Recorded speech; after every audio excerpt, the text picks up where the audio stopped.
열매를 맺으려고 하면 어떻게 해야 될까? 그렇다면 오늘 이 말씀을 보면요, 좋은 향기를 내는 열매가 될 수 있는 방법이 무엇일까? 한번 생각을 해보았습니다. 요한복음 15장 4절에 보면 이렇게 기록되어 있습니다. 가지가 포도나무에 붙어 있지 아니하면 절로 과실을 맺을 수 없음 같이 너희도 내 안에 있지 아니하면 그러하리라 라고 말씀하고 있습니다. 가지가 포도에 붙어 있지 않으면 과실을, 열매를 맺지 못한다고 말하고 있습니다. 해답이 여기 있습니다. 붙어 있는 거예요. 떨어져 있으면 열매를 맺지 못하는 겁니다. 붙어 있어야 열매를 맺는 것입니다.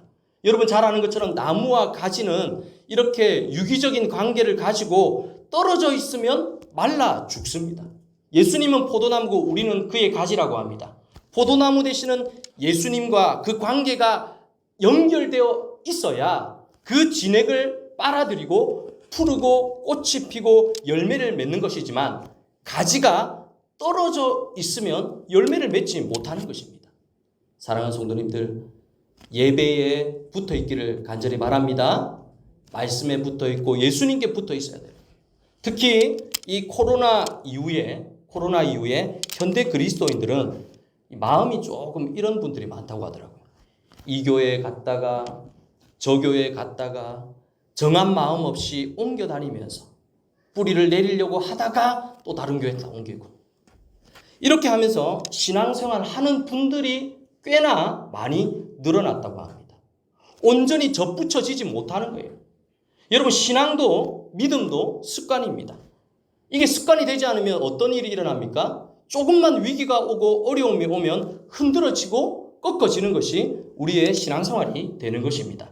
여러분 예수 안에서 건강한 나무로 자라가기 위해서는 나무에 가지가 붙어있는 이런 신앙생활을 하는 우리 성도님들 되기를 간절히 바랍니다.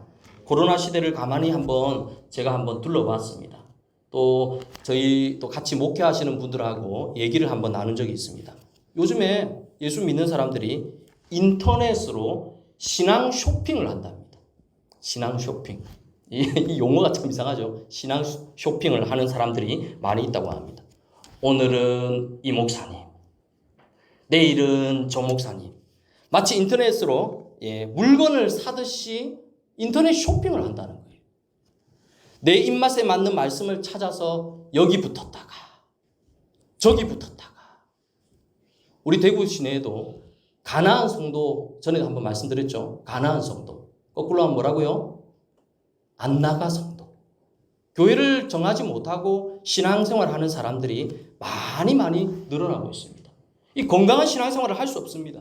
그리고 하나님이 기뻐하는 그런 신앙생활이 될 수 없습니다. 전에도 말씀을 드렸지만 코로나라는 특별한 상황 가운데 적용되었던 유튜브나 영상 예배는 정상적인 그리스도인의 신앙생활이 아니라는 것을 여러분들 꼭 기억해야 됩니다. 젊은 사람들이 편하니까 교회 와서 이렇게 시간 내어서 이렇게 예배 드리고 하는 것이 귀찮으니까 그냥 인터넷에서 예배를 드리는 거예요. 그러면서 나는 기독교인이다. 나는 예수 믿는 사람이다라고 하지만 여러분 앞서 말했던 것처럼 이런 뿌리 내리지 못하고 예수님께 붙어 있지 않는 신앙생활을 하게 되면 어떤 일이 일어나느냐? 위기가 오고 어려움이 오면 금방 하나님 잊어먹습니다. 내 마음대로 신앙생활을 하는 것이 신앙생활이 아니에요. 우리의 신앙생활은 하나님의 말씀 중심으로 하나님의 뜻대로 신앙생활을 하는 것이 올바른 신앙생활임을 믿으시기를 바랍니다. 내 뜻대로 믿는 거 아니죠. 내가 원하는 대로 말씀을 듣고 내가 원하는 방식대로 하나님을 섬기는 것은 그게 바로 잘못된 신앙생활이 되는 것입니다. 사랑하는 성도님들, 하나님을 말씀대로 잘 믿는 우리 성도님들 되기를 바랍니다. 어떤 분이 저에게 그런 얘기를 하더라고요. 하나님은 어디나 존재하지 않습니까? 다 존재하죠. 우리 교회도 존재하고 저쪽 교회도 존재하고 우리 집에도 존재하는데 꼭 굳이 교회에서 예배를 드려야 됩니까? 라고 질문을 하게 교회에서 예배를 드려야 된다고 했습니다.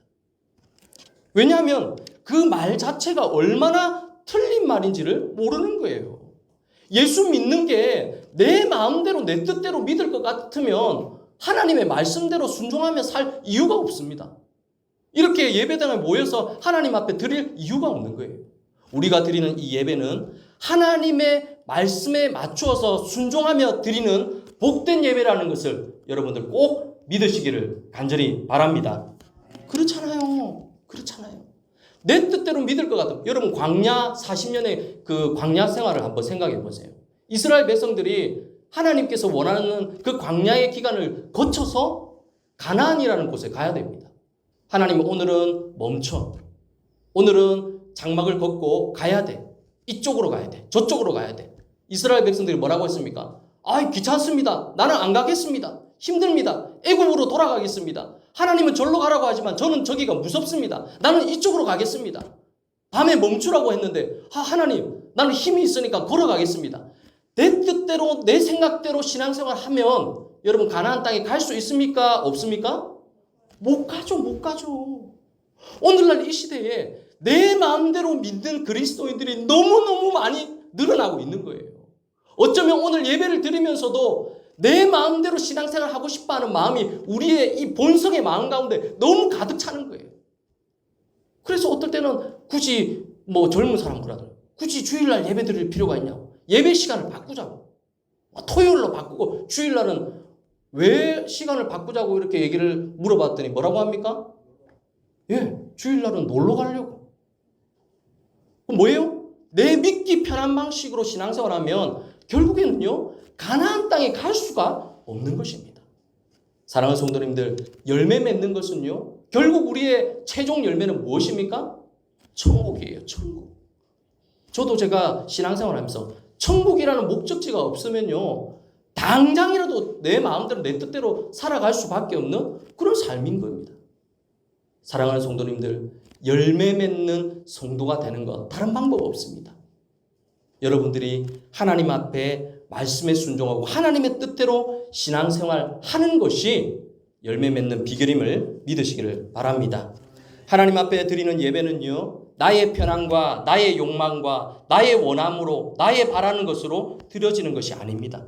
진정으로 하나님 앞에 드리는 예배는요 다른 게 아닙니다. 구약 때 제물이 있는 제사의 의미는 다른 게 아닙니다. 하나님께 예배드리는 이 예배는 희생이 요구되고요, 헌신이 요구되고요, 하나님께 드려지는 제물이 요구됩니다. 그것을 통해서 하나님은 우리의 마음을 받으시기 때문입니다. 하나님께서 예수 그리스도의 피로 값준 이 교회가 하나님의 복을 받아서 주님의 뜻을 이루어가는 그런 참된 우리 성도님들의 삶이 되기를 간절히 바랍니다. 여러분 얼마 전에 우리 교회 어느 성도님이 꽃꽂이 이렇게 해주신 거 기억나십니까? 아시죠? 그 꽃꽂이가 냄새가 막 백한 냄새가 막 확 이렇게 나더라고요. 근데 딱 그날 주일 지나고 나서 한 4일 5일 지나니까 꽃이 어떻게 될까요? 근데 참 신기하더라고요. 이쁘게 시들더라고요. 확 시들더라고요. 왜 시들까요? 꽃꽂이 꽃은 그냥 꽂는 게 아니라 모양을 내기 위해서 어떻게 합니까? 다 가지치게 잘라내잖아요. 생명이 공급되지 않으니까 겉은 살았지만 결국에는 시간이 흐르니까 어떻게 됩니까? 죽어버리는 겁니다. 오늘 이 시대에 우리 예수 믿는 성도들도 마찬가지입니다. 예수님과 계속 연결되어 있기를 간절히 바랍니다. 우리의 마지막 저는 늘 우리 성도님들에게 당부드리고 있는 딱 한 가지가 있어요. 이 예배가 어쩌면 여러분들의 마지노선입니다. 만약 이 예배가 여러분들의 삶에 무너지게 되면요 다 무너지는 거예요. 전부 다.